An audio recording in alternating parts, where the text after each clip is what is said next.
పల్నాడు జిల్లా ఎస్పీ గారికి నాకు న్యాయం చేయాలని కోరుకుంటున్నాను. మీడియా వారికి నా నమస్కారములు. నా పేరు చోడిశెట్టి మంజు భార్గవి. మాది చిలకలూరుపేట నియోజకవర్గం, నాదెండ్ల మండలం, ఇర్లపాడు గ్రామం. నేను చదువుకోవడం కోసం మా నాన్నమ్మ గారి ఊరైన అద్దెకి వెళ్ళాను. అక్కడ నాకు చాలా దగ్గర బంధువు అయిన రామానాయుడు నా వెంటపడి నన్ను ప్రేమిస్తున్నానని చెప్పి పదే చాలాసార్లు నా వెంటబడి నన్ను ప్రేమిస్తున్నాను అని చెప్పి నన్ను బలవంతంగా లొంగ తీసుకున్నాడు. ఆ క్రమంలో నేను ప్రెగ్నెన్సీ అయ్యాను. ఇతను అద్దెంట్లో విశ్వభారతి కాలేజ్ డైరెక్టర్గా పనిచేస్తున్నాడు ఆ సమయంలో.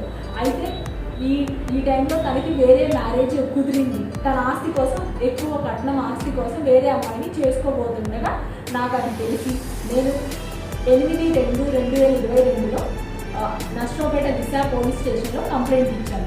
ఆ కంప్లైంట్ మేరకు నర్సరావుపేట పోలీసు వారు నాతో పాటు ఒక లేడీ కానిస్టేబుల్ని, జెంట్ కానిస్టేబుల్ నుంచి నర్సరావుపేట పంపించారు. ఆ తర్వాత మళ్ళీ నాకు ఇంకొక రోజు టైం ఇచ్చారు. మళ్ళీ 9వ తారీఖు మా అత్తయ్య అయినా, మా అమ్మమ్మ అత్తయ్య అయినా చోడిశెట్టి వెంకట సుబ్బమ్మ, మేకల నరేంద్ర, ధర్మవరపు దుర్గా ప్రసాద్ మరియు చాలామంది పెద్దవాళ్ళు, ఒక 100 మంది పైగా ఉన్నారు. అందరు వచ్చి నన్ను, అటు కూడా ఆడపిల్ల ఉంది, నువ్వు ఒక ఆడపిల్లవి, అమ్మాయి సూసైడ్ చేసుకుంటాను అంటుంది, కాబట్టి నువ్వు చిన్న మావయ్యని చేసుకో, తను పెద్ద మావయ్యని చేసుకుంటుంది అని అందరూ బలవంతంగా ఒప్పించారు. అయినా నేను ఒప్పుకోలేదు. చాలా బలవంతంగా ఒప్పించారు. అలా ఆ టైంలో 19/2/2022లో నాకు మల్లవరం డ్యాము పెళ్లి జరిగింది. మా చిన్న మావయ్య చోడిశెట్టి కామేశ్వరరావు. పెళ్లి జరిగినాక 3 రోజులు మేము మా ఇంట్లో ఉన్నాం. ఆ 3 రోజుల తర్వాత తను మా అత్తయ్య గారింటికి తీసుకెళ్ళి, నేను 16 రోజుల పండుగ వస్తాను, అప్పటి వరకు నువ్వు మన ఇంట్లో ఉండు అని చెప్పి వెళ్ళాడు. చెప్పి వెళ్ళిన తర్వాత రామానాయుడు నాతో చాలా విచిత్రంగా ప్రవర్తిస్తున్నాడు. నన్ను మళ్ళీ ఫిజికల్గా, మెంటల్గా, వర్బల్గా కూడా అబ్యూస్ చేస్తున్నాడు.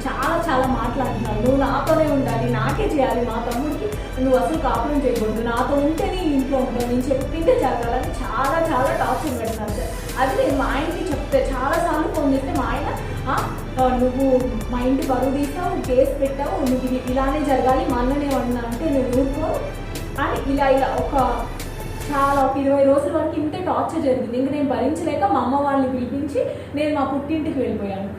తర్వాత ఇంకా అప్పటి నుంచి, ఆ తర్వాత నుంచి నెక్స్ట్ ఇయర్ 2023 వరకు మధ్యలో 14